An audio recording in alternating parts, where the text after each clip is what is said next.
All right. So I think my producers just wanted me to smile today because they know I have a thing for men with dimples. The king of dimples himself, the one and only Baaj Adebule is in the building. He is an actor and filmmaker. Now, he starred in some of the biggest projects ever to come out of Africa in the last decade. I'm talking about Hush, The Men's Club, great movie, Payday, Madame Koi Koi, and of course, A Soldier's Story 1 and 2. There's so many greats out there. If we continue with this list, it go long. But let's hear from Mr. Dimples himself. Welcome back to Wake Up Nigeria. Thank you for having me. Thank you for calling me King of Dimples. That's a huge, wow. Did you look in the mirror this morning? You know? No, not really. No? Don't mind me, I'm shameless. But the truth is, you're a friend of the house. You're Yes, I am. You're a friend of Wake Up Nigeria. Yes, I am. But you came in a different capacity today. Yes. You are a director. Finally, huh? Wow, whoa. Thank you very much. Thank you. I remember some of our first conversations talking about your hopes of being. Yes. So how did you make it happen? Talk to us. It was a long journey. First started slow, you know. First started with a short film, then I shot a pilot for a TV show, and then finally I felt like, yes, I was ready to make a full-length film. Okay. So I called a friend of mine, Michael Osuji. He's also a filmmaker and a writer. And we got talking, and he wanted to know what kind of film did I want to make. And I sent him the treatment of the film I'd been working on, and he liked it. So okay, let's write this together. We developed into a script for after 3 months. Finally had a working draft, and then started pre-production. So you're making it sound so easy and smooth and, No, it wasn't. simple. There was a lot of yelling, arguing, back and forth. Yeah, that's once you're making writing a script to someone. Obviously, you're going to have different ideas, even though you're having the same goal.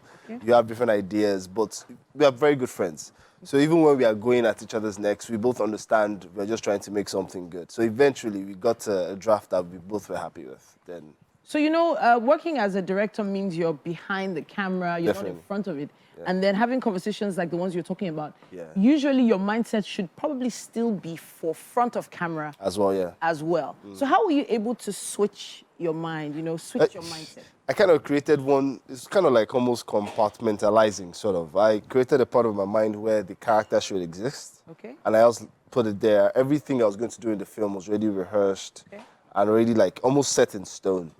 Then the other part of my mind had to remain flexible, because when you're making film in Nigeria, you have to be ready for every and anything. Okay. So that's how I was doing. So when I'm in front of the camera, I go to him, I do what I have to do, and when he say cut, because I stand director, I say cut for me.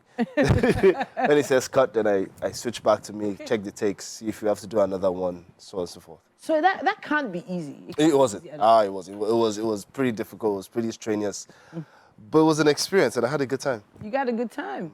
And of course, the money is not bad either. You're chopping mouth. Because it does feel like the industry has blossomed into something that it's always been a moneymaker, but now it has. It's getting better, yeah.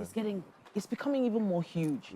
The glitz, the glam, the marketing around it as well is also very, very important. But then, what about the technicalities? Getting to understand the equipment, you know, lighting, look and feel. How were you able to tune yourself into that side of things? Well, first, I made sure I got people who are really good, people that have seen their work I've worked with. So my director of photography was Daniel Lahimen. Okay. I've worked with him as an actor, on 2 or 3 other projects. In fact, when we got talking was when we were working on a project. I was like, okay, I'm working on shooting my own film. And we started talking about it, and he liked the idea, and that's how we got on board. So he came with his own crew, his lights and everything. He's absolutely brilliant. All right. So he understood the kind of film I was trying to make. I think the only time we actually were at each other's necks were in the script, there's supposed to be a very heated romantic scene. Okay. And then when we got to it, I was like, I don't think I want to spend too much time on this. Let's cut it short. Wow. I didn't know he had already come up with this elaborate idea of how to shoot this. I think that was the only time that we were at each other's decks. Okay. But the rest of the time, we were vibing. It was pretty good. So you know you are the one that talked about this romantic scene thing. So when I go there, you cannot hold me. No. The question is, while you're on screen, You are almost always kissing someone. I don't know why that is happening. I don't know what's about. I'm quite offended. You are? Yeah, I don't understand it again. I'm very uncomfortable with it. Uncomfortable. I mean, you pick up a script and imagine, and they'll bring one very talented, beautiful actress. Yeah. And I'm not supposed to be making out. It's unsettling. It's terrible. So have you, talked to your lawyers about this? I have. And now they've told me it's either I do it or I don't act anymore. Oh. I was like, wow. Okay. But now your friend, your colleague, David, was saying long, elaborate. Yeah. He had a one take. I don't. Can you say sex? Can I say? Well, yeah, I guess. Yeah, one take sex. Like, that's not what the film is about. Okay. The film has very, very specific themes. I do not want people to get sidetracked. Let's not get sidetracked. Yeah. Let's talk about the actual movie. Okay. Yes. What's it called? It's called Come With Me. Okay. It's a romantic crime thriller. It follows a beautiful, naive girl, Samira, who, thanks to her friends, invites a chap she just met at the bar for a one-night stand and just to experience something new. And then she experiences a lot of new things that she didn't plan for. Interesting. Yeah. Is this a whodunit kind of situation? A little, yeah, it's a whodunit, yeah. A little bit of a whodunit, yeah. Who did the crime? Right? Who did the crime? But no spoilers, please. Okay, no spoilers. But let's talk about your cast. I have Goodness Emmanuel. She plays Samira, absolutely brilliant woman, brilliant actress. Ayola, Ima, oh my God, SLK, Ufot, Erokunwanso, and Rikasani. Okay. So now, did you ever think you would be putting an ensemble like this together? No. Actually, I had a list already set out. And, of course, it's not just going to be you working on the production. Sure. So we had to put, like, okay, if we don't get these faces who are known, then we can't go this route. Okay. So when I found out I had someone like Ayola, Rikasani, SLK, SLK, Ima, oh my God, on it, I was like, okay, now I can pick actors that are absolutely, like, brilliant. Yeah. And we really pull it off. So I had Goodness Emmanuel on there. I also had Yemisi Fancy, and from Namibia, Marianne Nempembe on there, and they were absolutely brilliant. So it does feel like the industry has sort of begun to lean towards getting influencers, or let's say the more influential performers, rather than the most skilled performers. Yeah, unfortunately, the whole world has gotten into this social media god determines everything. But if you play your cards right, you're able to play both sides, You get enough faces to tick that box, and then you get to put very brilliant actors in the very difficult major roles. So that way you get to have best of both worlds. Not like Ima, oh my God, on SLK and likes are not great, but I got to have them just play smaller roles, but still very pivotal roles, and they were absolutely brilliant. All right. So then now on set, there's always all sorts of things that happen. Yes. So I know there are funny stories about what happened on your set that you are going to probably share one or two. But it's funny now. It's funny now. It wasn't funny then. Okay. It wasn't funny. How did it go?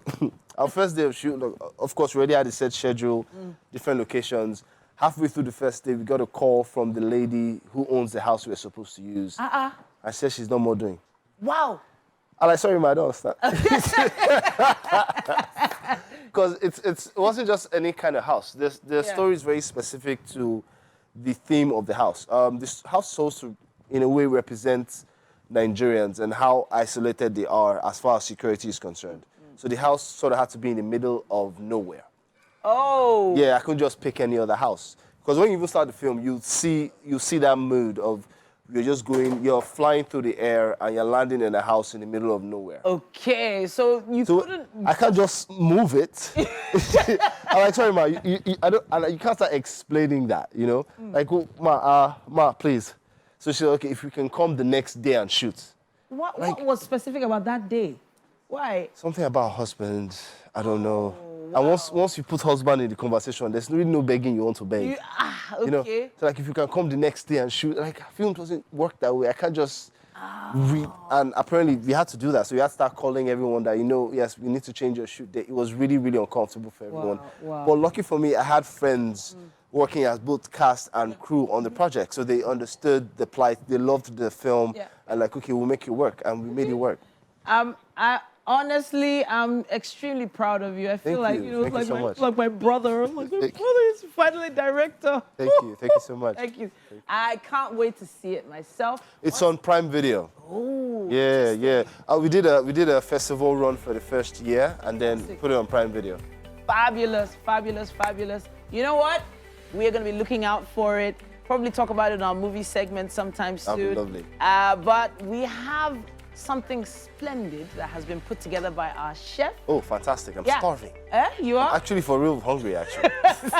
So am I. I'm bringing some dimples to the kitchen. Hope you don't mind, guys. Can we join you? Can we join you?